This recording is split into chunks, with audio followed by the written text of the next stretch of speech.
Olá, investidores e mentes curiosas do mercado, bem-vindos à nossa análise da semana aqui no The Deep Dive. Estamos entrando na reta final de outubro, né?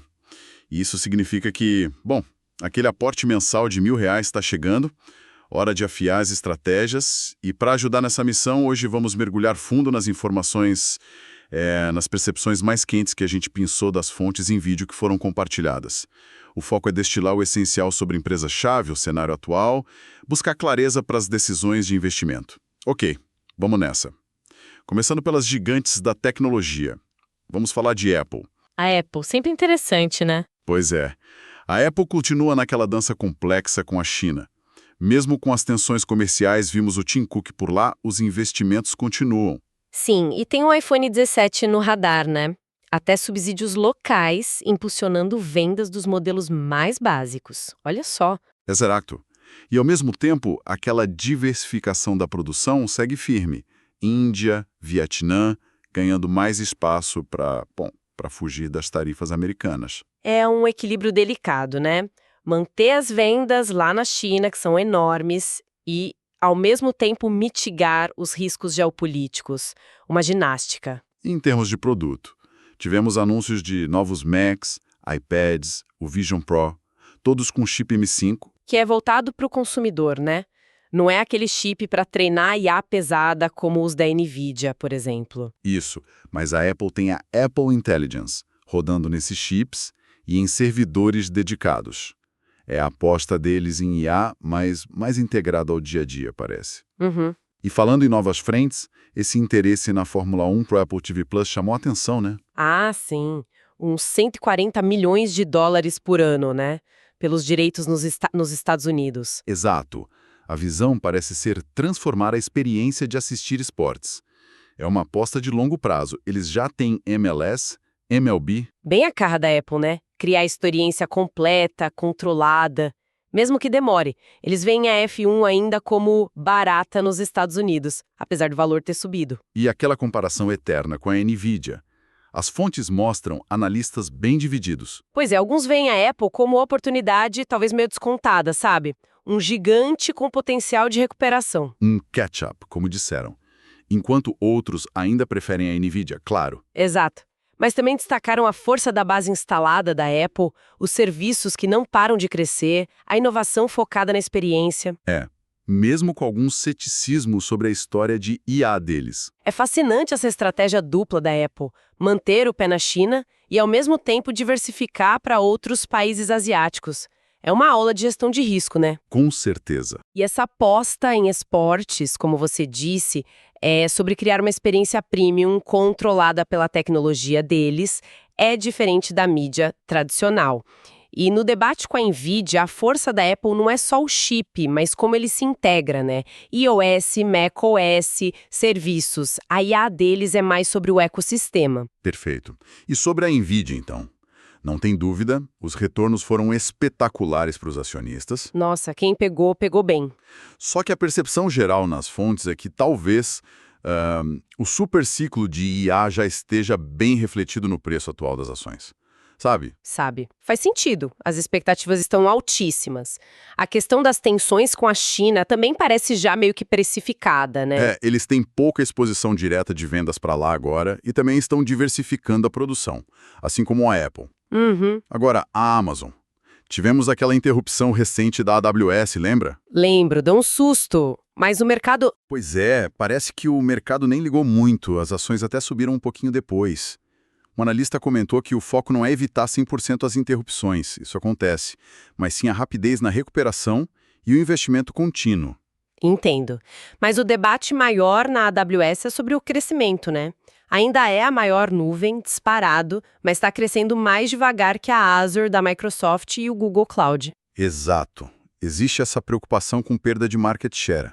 Mas, por outro lado, tem analistas confiantes na durabilidade do crescimento, nas margens saudáveis, na inovação em IA. Mesmo com algumas restrições de capacidade que foram mencionadas, né? Sim, mas a trajetória de investimento em IA parece clara. Certo. E para fechar esse bloco das gigantes, Meta e Alphabet, Google. A briga dos anúncios digitais. Exato. No front da publicidade, a Meta mostrou um crescimento bem mais forte que o Google no último trimestre, tipo 22% contra 12%. Uma diferença considerável.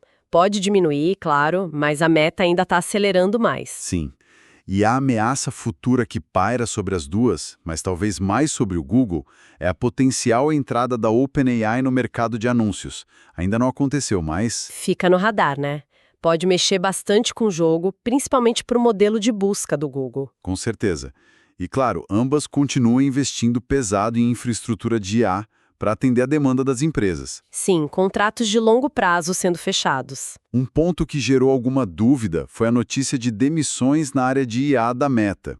Levanta questões sobre a estratégia de crescimento ali. Olhando o quadro maior, a competição na nuvem está super acirrada. A AWS lidera, mas Microsoft e Google vêm com tudo, muito por causa da IA, né? A capacidade de investir e inovar em IA generativa é crucial para todas elas. Sem dúvida. E no mercado de anúncios, a resiliência é notável, mas essa entrada da OpenAI, se acontecer, pode ser um divisor de águas. É um risco para ficar de olho. Mudando de setor agora, vamos para os semicondutores. Intel. Ah, a novela da Intel. Pois é. Os resultados do terceiro trimestre, olha, superaram as expectativas. Mas aí o guidance para o quarto trimestre veio abaixo do esperado. Se tirar, altera. E a ação devolveu os ganhos, né? Exatamente. O grande desafio continua sendo o turnaround. A divisão de Foundry, que é para fabricar chips para terceiros, ainda está operando no vermelho. E teve um analista da Bernstein que apontou algo crítico, né? Sim, que a restrição de oferta está nos chips mais antigos, tipo 10, 7 nanômetros, porque os novos, como o 18A, estão com problemas de rendimento, o tal do yield. E isso pode durar até o fim de 2026. Puxa! Pois é. A visão dele é de otimismo cauteloso. A recuperação estrutural está só começando. Ele falou algo como, vai levar 10 anos para consertar. Nossa, muito tempo. A aposta em Foundry é crucial para a Intel. Eles precisam conquistar clientes grandes de fora para os processos futuros tipo 14A, e a indústria quer ver a Intel entregar bem os próprios produtos de ponta primeiro. Faz sentido. Precisam provar que conseguem antes de vender para fora. As parcerias recentes, até com a NVIDIA, e o apoio do governo dão um fôlego, mas a execução do roadmap tecnológico é que vai dizer. Com certeza. A execução é tudo aí. E a ASML, aquela empresa holandesa essencial para fabricar os chips avançados. A rainha do tabuleiro, né? Sem ela, ninguém faz chip de ponta. Exato. Superou as estimativas no Q3, com demanda forte por equipamentos ligados à IA.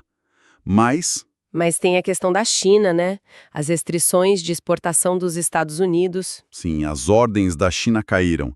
Curiosamente, algumas fontes disseram que investidores podem até ver isso como positivo, por causa da tendência de desacoplamento. Interessante esse ponto de vista. E eles sinalizaram que 2026 não deve ser pior que 2025 em vendas, né? Isso, mais detalhes só em janeiro. Ok. Por fim, nesse bloco, a AMD. As ações estão em alta. E um analista disse que não está surpreso. Argumentou que se a Intel está com dificuldade de oferta, a demanda vai para a AMD. Simples assim. Faz sentido? A oportunidade em IA é vista como gigante, tipo 500 bilhões de dólares. A AMD só precisa de uma fatia pequena disso para ter um impacto enorme. 5% já daria 25 bilhões, né? Muita coisa. Exato. O cenário de curto prazo parece bom. Mas muitos investidores estão de olho naquele possível acordo com a OpenAI, que ainda pode demorar um ano. Esse acordo seria um marco importante para eles. A situação da Intel realmente mostra como é complicado tentar virar o jogo em duas frentes ao mesmo tempo. Competir em IA e construir uma foundry do zero contra gigantes. Esses problemas de yield são um sinal amarelo piscando forte sobre a execução. Com certeza. Nesse cenário, a ASML continua sendo indispensável para todo mundo. E a AMD se consolida como a alternativa mais forte à NVIDIA, né? Ganhando tanto com o boom da EA quanto com os tropeços da Intel. Perfeito. Mergulhando agora no setor financeiro. O terceiro trimestre foi, no geral, positivo para os grandes bancos. JP Morgan, Goldman Sachs, Wells Fargo, Citigroup, BlackRock. Sim, o destaque foi a força em investment banking e trading, né? Mercados de capitais aquecidos. Exato. Mas o curioso é que mesmo superando as expectativas, as ações do JP Morgan e do Goldman caíram um pouco. Talvez por já estarem com preços meio esticados, né? Pode ser. Expectativa alta demais, talvez. Vimos crescimento forte na receita de mercados no Citi, mais 15%, e no JPM, mais 25%. A BlackRock teve um trimestre recorde para os ETFs iShares, e o Wells Fargo também entregou números acima do esperado. Então, no geral, resultados bons. Sim. Olhando mais de perto, o JP Morgan gerou um pouco de cautela com o guidance inicial de NII, a receita líquida de juros para 2026. Veio um pouco abaixo do esperado. E as despesas projetadas também ficaram acima do consenso. Pontos de atenção aí. No Goldman Sachs, o Investment Banking brilhou, subiu 42% ano a ano, mas um analista rebaixou a recomendação por causa do valuation alto. Entendo. A ação já subiu muito, talvez. Provavelmente. Agora, o Wells Fargo parece ter agradado mais. Lucro e receita superaram, e um analista da KBW elevou o preço-alvo. Citou tendências positivas e um guidance de ROCT. Que é o retorno sobre o patrimônio tangível, né? Uma métrica importante. Isso. Mirando 18% a médio prazo e hoje está em 14, 15%. Bem encorajador. Outro analista chegou a dizer que a ação tem pernas e pode realmente superar por algum tempo. Opa, isso chama atenção. Uma aposta em recuperação e melhora de rentabilidade, então. Exatamente.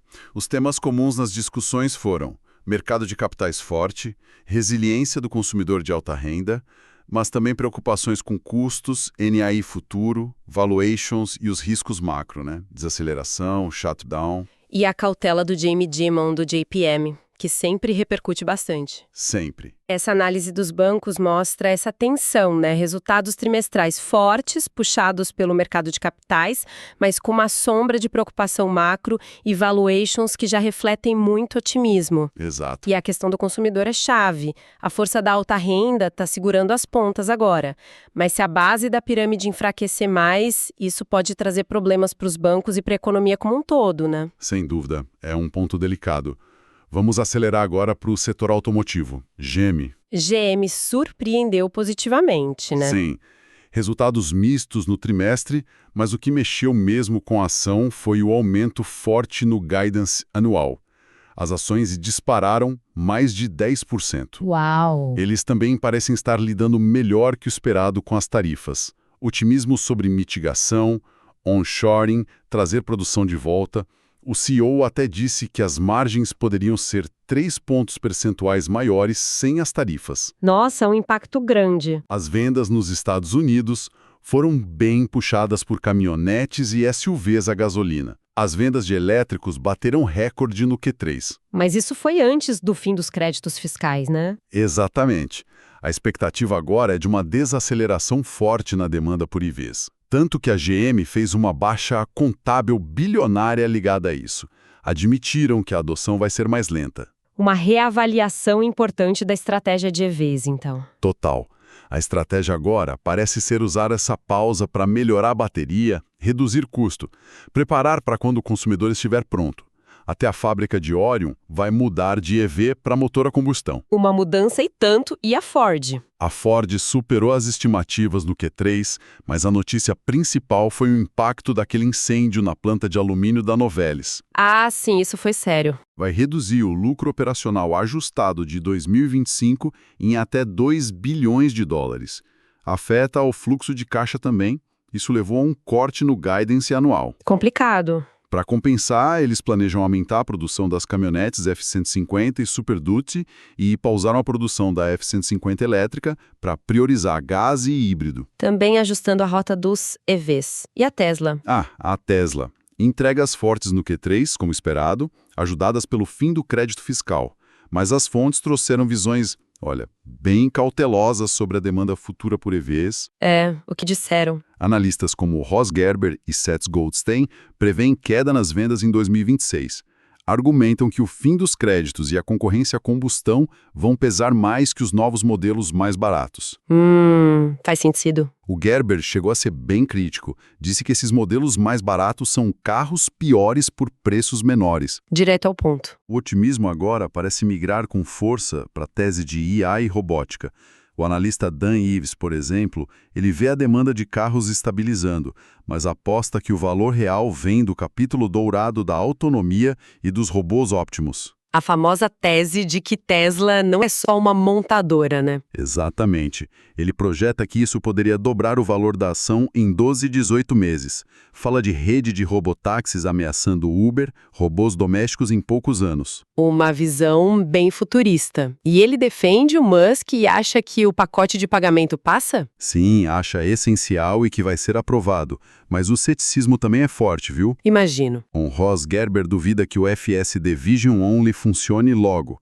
O Seth Goldstein, embora veja valor de longo prazo em IA, acha que o preço atual já embute otimismo demais. Lembra que a tese enfrenta competição tipo a Waymo e regulação nesse campo. Não tem a vantagem do pioneirismo que teve nos EVs, né? Exato. E a aprovação do pacote de pagamento do Musk também enfrenta oposição de firmas de análise como Glass Lewis e ISS. É um cabo de guerra constante na Tesla. É um momento de redefinição para as montadoras, né? Vemos GM, Ford navegando em tarifas, desafios de produção e reavaliando a estratégia de curto prazo para EVs por causa da demanda mais fraca. A GM está claramente pisando no freio nos EVs por agora. Claramente. Já a Tesla parece dobrar a aposta na visão de longo prazo de IA e robótica, quase como uma narrativa alternativa para a volatilidade do mercado de carros. As opiniões nas fontes são super polarizadas, reflete o risco alto e a recompensa potencial alta da tese de IA versus os desafios de execução e o valuation, né? Totalmente polarizado. Bom, vamos para o nosso último bloco, consumo, mídia e outros. Começando com a Coca-Cola. Um clássico. Resultados do Q3, lucro ajustado acima do esperado, receita um pouquinho abaixo. As vendas foram puxadas por aumentos de preço e pelo mix. Marcas premium indo bem com consumidores de alta renda. Ah, a famosa bifurcação do consumidor. Exato. O volume global subiu pouco, 1%. Na América do Norte ficou estável. A empresa confirma a resiliência da alta renda e usa táticas como embalagens menores para manter o consumidor de baixa renda. Estratégias de preço e embalagem. E inovação, né? Zero Sugar cresceu 14%, marketing focado.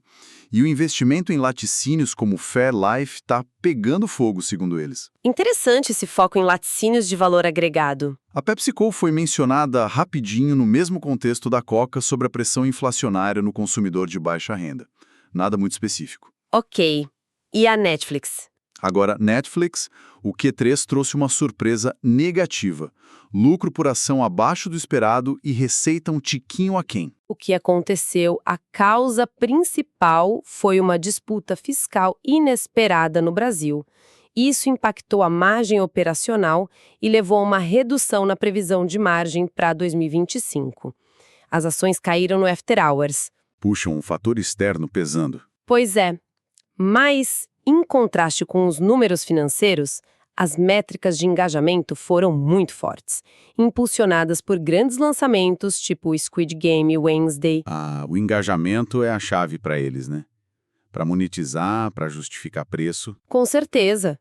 Outros pontos positivos destacados: o crescimento da receita de publicidade, que eles esperam dobrar em 2025, parcerias com Amazon, Spotify e o uso crescente de IA para otimizar a produção, talvez economizar custos. IA ajudando na eficiência. Sobre aquela possível compra da Warner Bros. Discovery, o co-CEO Ted Sarandos manteve a postura.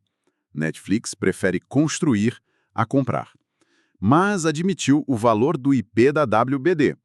Chamou de oportunidade geracional, mas não make or break. Entendi. Sem desespero para comprar ativos legados. Isso. Na área de segurança e identidade, ouvimos o CEO da Okta. Okta, importante nesse mundo conectado. Ele discutiu a estratégia de criar um tecido de segurança de identidade unificado. O desafio agora é adaptar isso para a era da IA, com os tais agentes de IA, que trazem inovação, mas também novos riscos. A segurança precisa acompanhar a IA, né? Exato. A ideia é oferecer segurança e controle sobre esses agentes, o que é crucial, porque ataques baseados em identidade são muito comuns. Faz todo sentido. E como mencionado antes, a Warner Bros. Discovery está explorando opções de venda, e aumentou os preços do HBO Max recentemente. Muitas movimentações nesse setor de mídia. No setor de consumo, a Coca-Cola exemplifica bem como as empresas estão lidando com a inflação e essa divisão do consumidor. Preço, mix, inovação. Já a Netflix mostra a complexidade do streaming, né? Um tropeço financeiro pode acontecer, mas a força do engajamento, o potencial da publicidade e o uso de IA são fatores importantes para ponderar. Com certeza. E a visão da Okta reforça um ponto fundamental. Com a IA se tornando mais presente, a segurança da identidade digital fica ainda mais crítica para as empresas. Perfeito. Ok, fizemos um belo tour por muitas empresas e setores hoje, tentando sintetizar os temas que mais apareceram nas fontes que a gente analisou. Primeiro, a IA. Continua sendo grande motor de otimismo, de investimento, mas com um debate cada vez maior sobre valuation, se já não foi longe demais, e sobre a capacidade de execução das empresas. A bolha versus a oportunidade, né? Exatamente. Segundo, a dinâmica do consumidor, bem dividida. Forte na alta renda, pressionado na baixa renda. Isso impacta as estratégias de preço e volume em vários setores. Vimos isso na Coca-Cola, dos bancos. Sim. Terceiro, a geopolítica.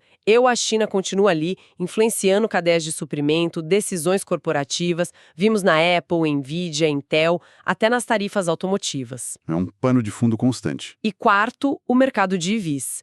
Claramente em reajuste, a demanda de curto prazo está esfriando e o foco está mudando para custos, lucratividade e o desenvolvimento de tecnologias futuras, como autonomia. A GM e a Ford refletiram bem isso. Exato. Agora, considerando estritamente o que a gente ouviu nessas fontes e pensando naquele aporte de R$1.000 que está chegando, qual seria a aposta mais promissora que emergiu dessas discussões? A pergunta é de 1 milhão, ou de R$1.000 no caso. Pois é. É crucial dizer que não há um consenso claro nas fontes, tá?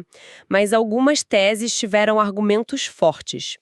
Uma linha de raciocínio seria apostar no tema da infraestrutura da IA. Apesar do debate sobre bolha, as fontes indicam que os investimentos continuam firmes. Nvidia foi citada como dominante, a SML como essencial, até o potencial de recuperação da Intel, se a execução der certo, ou o avanço da AMD foram mencionados. A ressalva óbvia é o valuation elevado e o risco de execução. Entendi. Uma aposta no tema geral, mas com riscos. Exato. Outra linha seria olhar casos específicos que se destacaram positivamente nas análises que vimos.